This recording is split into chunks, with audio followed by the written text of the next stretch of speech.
लखनऊ शहर से 200 किलोमीटर दूर ट्री इलाके में बसा हुआ बंजारापुर नामक गांव, जहां पर तकरीबन हर जाति के लोग रहते थे। उसी गांव में करीम नाम का एक दर्जी था, जिसकी एक खूबसूरत बेटी थी शीबा। शीबा जवान हो चुकी थी। उसके नैन नक्श तीखे थे। उसकी आंखें कुछ कुछ नीली और भूरे रंग की थीं और वह बिल्कुल किसी अफगानी लड़की की तरह लगती थी। शीबा की उभारदार छाती और पतली कमर किसी का भी दिल धड़काने के लिए काफी थी। पूरे गांव के कुंवारे शीबा के गदराए जिस्म को देखकर आहें भरते थे। शीबा जब भी घर में लगे एक बड़े से आईने के सामने अपने गोरे और भरे हुए बदन को देखती तो खुद ही जोश में भर उठती थी। पर शीबा की नजर जैसे ही उसके जिस्म की गहराइयों और ऊंचाइयों से होते हुए जब उसके अपने चेहरे तक पहुंचती थी, तो वह खुद ही अपना मुंह फेर लेती थी, जिसकी वजह थी चेचक के दाग। शीबा जब भी घर से बाहर निकलती, तब मनचले उस पर फिक्रे कसते। एक दिन की बात है, दीपू बोला, अरे कभी हमें भी तो पलट कर देख लो जाने मन। जाने दे दीपू, देखा नहीं तुमने इसके चेहरे पर कितने दाग हैं? आसिफ ने कहा। अरे तो क्या हुआ, मुंह पर किसी फिल्म हीरोइन का पोस्टर लगाकर काम चला लेंगे, दीपू ने कहा। और फिर हवा में हंसने की भद्दी आवाजें गूंजने लगी। दाग वाली बात शीबा को अंदर तक कचोट जाती। वह किसी भी कीमत पर इन दागों से छुटकारा पाना चाहती थी। इसीलिए वह गांव के नुक्कड़ पर बने एक मेडिकल स्टोर से इन दागों को जड़ से खत्म करने वाली दवा लाती थी। इसी गांव में रघु नाम का एक लड़का था, जिसके पिताजी गांव के प्रधान के खेतों में बीज, पानी, खाद वगैरह का ध्यान रखते और खेत में गश्त देते थे। एक बार जब शीबा मेडिकल स्टोर से अपने चेहरे के दागों के लिए दवा लेने आई, तो रघु भी वहीं खड़ा हुआ था। शीबा ने मेडिकल स्टोर वाले से कहा, भैया, मैं आपकी दी हुई कई क्रीम और लोशन चेहरे पर लगा चुकी हूँ, पर दाग कम ही नहीं हो रहे हैं। शीबा की बात सुनकर रघु बोल पड़ा, वैसे सच कहूं तो आप दाग होने पर भी उतनी ही खूबसूरत दिखती हैं। शीबा रघु की बात सुनकर चौंकी तो जरूर, पर उसके जवान दिल में एक मीठी सी लहर भी दौड़ गई। उसे पहली बार किसी ने खूबसूरत कहा था। मेरी बदसूरती का मजाक तो मत उड़ाइए। किसने कहा कि आप बदसूरत हैं? असली खूबसूरती तो मन के अंदर होती है। चेहरे की खूबसूरती तो 4 दिन में ढल ही जाती है, रघु बोला। शीबा ने नजर उठाकर देखा तो रघु उसकी तरफ देखकर मुस्कुरा रहा था। रघु की नजरों में शीबा को प्यार के साथ साथ ईमानदारी की झलक भी दिखाई दी थी। इसीलिए वह रघु की बात पर सिर्फ मुस्कुरा कर रह गई। इस पहली मुलाकात के बाद रघु और शीबा में कई बार मिलना हुआ और दोनों में प्यार पनपने लगा। फिर उन्होंने साथ जीने मरने की कस्में तक खा ली। वे दोनों अलग जातियों से थे। उन्होंने सोचा कि सही समय आने पर ही अपने घरों में शादी की बात करेंगे, क्योंकि मामला 2 अलग अलग मजहबों का भी था। एक दिन शीबा ने रघु को बताया कि कल उसके घर में एक आदमी आया था, जो रिश्ते कराने का काम करता है, और उसने पेशगी के तौर पर अब्बू को पैसे भी दिए हैं कि अब्बू उसकी शादी एक ऐसे आदमी के साथ कर दे जिसकी उम्र 40 साल है और वह पहले ही 2 औरतों को तलाक दे चुका है। अब्बू भी शीबा की शादी उस तलाकशुदा से कराने के लिए राजी हो गए हैं, क्योंकि उनकी समझ में दाग वाले चेहरे वाली लड़की से कोई शादी नहीं करेगा। इसलिए वे भी अपनी जिम्मेदारी से पल्ला झाड़ लेना चाहते हैं। रघु और शीबा ने अपने प्यार और शादी करने की बात अगले दिन ही अपने घरों में बताने की सोची। अगले दिन जब शीबा और रघु एक साथ खेत की तरफ से आ रहे थे, तो गांव के कुछ दबंग लड़कों, जो अपने आप को समाज और धर्म का ठेकेदार मानते थे, ने शीबा के साथ छेड़छाड़ की। रघु ने उन लोगों के बीच से निकलने की कोशिश की। क्यों रे शीबा, हमारे आवाज देने पर तो तू पलट कर देखती भी नहीं है और इस दूसरी जाति वाले के साथ अपना मुंह काला कर रही है, उनमें से एक लंबा लड़का शहरयार बोला। रघु ने खतरा भांपा और बात बनाते हुए वहां से निकलना ही उचित समझा। अबे भागते कहाँ हो, तुम लोगों की वजह से ही 2 जातियों में दंगा फैलता है, दूसरे शोहदे ने कहा। पर भैया, हमने कुछ गलत नहीं किया है, रघु ने उन लोगों की तरफ देखते हुए कहा। पर दबंग लड़कों ने सिर्फ इस बात के लिए रघु और शीबा के साथ मारपीट शुरू कर दी, क्योंकि वे दोनों अलग-अलग जाति धर्म से होते हुए भी एक दूसरे से प्यार करते थे। उन दबंगों ने जब जी भरकर इन दोनों को पीट लिया, तो शीबा को उसके अब्बू के सामने लाकर पटक दिया और शहरयार बोला, चाचा, लो संभालो अपनी लड़की को। गैर जाति वाले लड़के के साथ दोबारा देख लिया तो फिर यह किसी और को मुंह दिखाने के लायक नहीं रह जाएगी। अब्बू ने शीबा को घर के अंदर भेज दिया और आनन फानन में उस अधेड़ आदमी को फोन कर दिया कि वह जल्द से जल्द आए और शीबा से निकाह करा कर ले जाए। कमरे के अंदर मौजूद शीबा को भी यह बात पता चली तो वह रघु से मिलने के लिए तड़प उठी। रघु के माथे और शरीर की चोट देखकर उसके पिताजी बहुत परेशान हो गए, पर रघु ने उन्हें बताया कि थोड़ी सी चोट है, आपको ज्यादा घबराने की जरूरत नहीं है।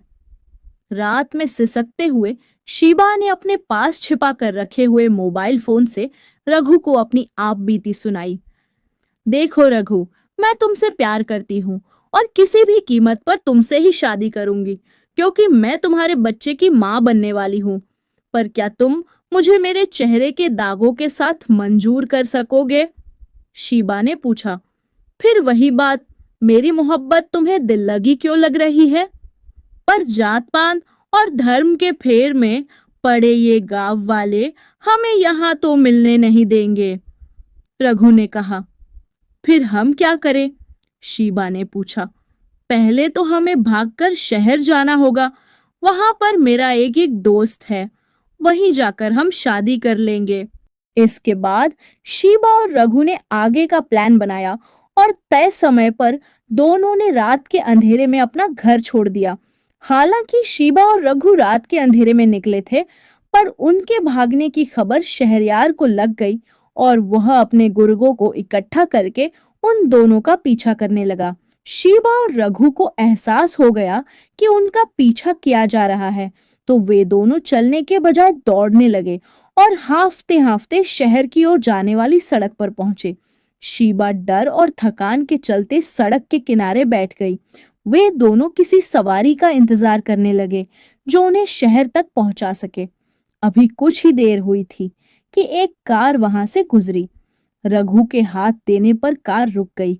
रघु ने हांफते हुए अंदर झांक कर देखा तो उसमें एक बड़ी बड़ी मूंछों वाला आदमी बैठा हुआ था, जो देखने में ही गुंडा टाइप का लग रहा था। रघु ने उस आदमी से शहर तक ले चलने की गुहार की तो कार चालक ने अपनी चुभती नजर शीबा के चेहरे पर डाली और मुस्कुराते हुए उन्हें कार में बिठा लिया। कार में बैठते ही रघु और शीबा की जान में जान आ गई कि अब वे महफूज होकर शहर पहुंच जाएंगे। पर बीच बीच में उस मूंछ वाले का शीबा को यूं घूरना रघु को बिल्कुल अच्छा नहीं लग रहा था। कहीं यह कोई गुंडा तो नहीं जो रास्ते में शीबा के साथ गलत काम करने पर आमादा हो जाए।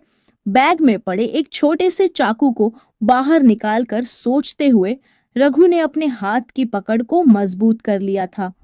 उसने शीबा को तकरीबन अपने सीने में भींच रखा था। तो तुम दोनों घर से भागकर जा रहे हो? मूंछ वाले ने पूछा। जी, रघु सिर्फ इतना ही बोला। प्यार करते हो एक दूसरे से? मूंछ वाले ने सवाल दागा। बहुत ज्यादा, रघु बोला। तो फिर गांव में क्या दिक्कत थी?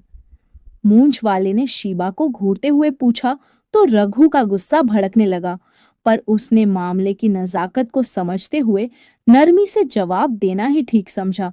हम दोनों अलग अलग जाति के हैं, इसलिए गांव वाले हमें एक नहीं होने देना चाहते, पर हम एक दूसरे के बिना जी नहीं पाएंगे। रघु ने एक सांस में ही कह दिया था। घबराओ नहीं। अब मूंछ वाले की आवाज में मिठास थी। मैंने तुम लोगों से पूछताछ इसलिए की है कि कहीं तुम धोखे से तो नहीं इस लड़की को शहर ले जा रहे हो। मैं शहर के हाई कोर्ट में एक वकील हूँ और लोग मुझे घोष बाबू के नाम से जानते हैं। मेरे होते हुए तुम्हें एक होने से कोई नहीं रोक सकता। घोष बाबू की बातें सुनकर रघु और शीबा की आंखें छलछला आईं।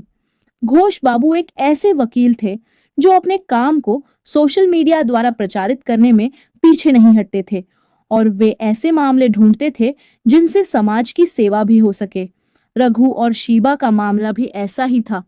घोष बाबू उन दोनों को लेकर अपने घर पहुंचे और शीबा और रघु को खाना खिलाया और उन्हें भरोसा दिलाया कि वे उन दोनों की शादी इस तरह से करवाएंगे जो धर्म की दीवारों के पार होगी और कोई भी उनकी इस शादी को तोड़ नहीं पाएगा।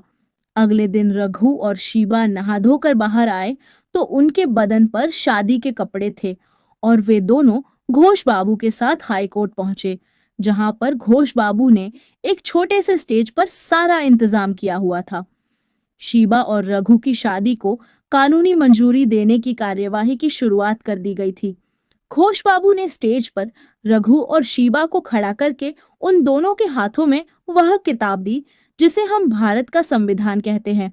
रघु और शीबा ने आज मजहब की दीवारें तोड़कर भारत के संविधान की शपथ लेकर साथ जीने मरने की कसम खा ली थी। इसके बाद घोष बाबू ने स्टेज पर बोलना शुरू किया। दोस्तों, यह शादी इसलिए भी खास है क्योंकि ऐसी शादियों से दहेज की कुरीति दूर होगी और फालतू के आडंबरों की भी कोई जरूरत नहीं होगी। इसलिए आज समाज को संविधान की शपथ लेकर इस तरह की शादियों को बढ़ावा देना चाहिए। यह कहते हुए घोष बाबू के हाथ रघु और शीबा की तरफ आशीर्वाद की मुद्रा में उठ गए थे। घोष बाबू ने इस शादी को सोशल मीडिया पर भी खूब प्रचारित करवाया। लोकल अखबार वालों ने भी इस खबर को अपने अपने अखबार में जगह दी और सभी लोगों ने इस तरह की शादी की खूब तारीफ की। शाम को कुछ टेलीविजन चैनलों पर भी रघु और शीबा के इंटरव्यू लाइव हो रहे थे। शीबा के दाग वाले चेहरे पर कोई मेकअप नहीं था, पर उसके चेहरे पर जीवन साथी मिलने की खुशी साफ देखी जा सकती थी। रघु ने अपनी जीविका चलाने के लिए शहर में काम भी ढूंढना शुरू कर दिया था। उसे काम की तलाश में लगा देखकर घोष बाबू ने उसे अपने साथ ही हाथ बंटाने में लगा लिया। तकरीबन 3 महीने तक घोष बाबू के घर पर रुकने के बाद शीबा और रघु ने एक बार अपने घर वालों से मिलने के लिए अपने गांव जाना चाहा, तो घोष बाबू ने उन्हें खुले मन से इजाजत दे दी और उन दोनों के हाथों में भारत का संविधान दिया और यह भी कहा कि कभी भी उन्हें किसी भी चीज की जरूरत हो तो वे बेझिझक उनके घर आ सकते हैं। रघु और शीबा के गांव पहुंचने की खबर तेजी से फैल गई और कई सारे लोग उनके इर्द गिर्द जमा हो गए।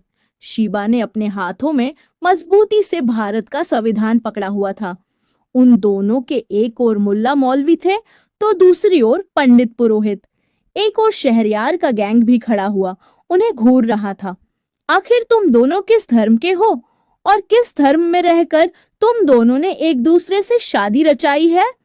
भीड़ से एक आवाज आई। हम दोनों भारत के नागरिक हैं और जात पात से ऊपर उठकर हमने इस संविधान की कसम लेकर शादी रचाई है। रघु ने भी ऊंची आवाज में कहा, ये सब शहरी और फिल्मी बातें मत करो। भीड़ से कोई बोला, यह हमारा गांव है और यहाँ पर हमारे नियम कायदे और हमारे ही कानून चलेंगे। यहाँ एक ही संविधान है और वह है ताकत का। साथियों, इस गैर जाति की लड़की ने हमारी जाति में शादी करके हमारे धर्म को नष्ट किया है। इसे सबक सिखाना होगा। पंडितों की भीड़ से कुछ हाथ निकले और शीबा को एक खेत की तरफ खींचकर ले गए, जबकि शहरयार और उसके गैंग ने रघु को बुरी तरह पीटना शुरू कर दिया था। इसने हमारी जाति की लड़की को फुसलाया है, मारो इसे। धर्मांध भीड़ को गैर जाति की लड़की मंजूर नहीं थी, पर उसी लड़की की इज्जत लूट लेने में उन लोगों का धर्म नष्ट नहीं हो रहा था। शीबा के दाग वाले चेहरे पर अब दांतों के निशान थे। एक लड़की के रेप के रूप में जब भीड़ अपना गुस्सा निकाल चुकी थी, तब शीबा को होश आया कि वह पूरी तरह से नंगी थी। तन ढकने के लिए उसके आसपास कुछ नहीं था। पलकों से आंसू ढुलक रहे थे। शीबा के बदन में कुछ हरकत हुई। उसने अपने बदन को ढकना चाहा, पर उसके कपड़े तो तार तार हो चुके थे। शीबा के पास ही एक किताब पड़ी थी जिस पर लिखा था भारत का संविधान। शीबा ने कांपते हाथों से संविधान के पेज फाड़े और उनसे अपना जिस्म ढकने की नाकाम कोशिश की। शीबा की आंखें रघु को ढूंढ रही थीं।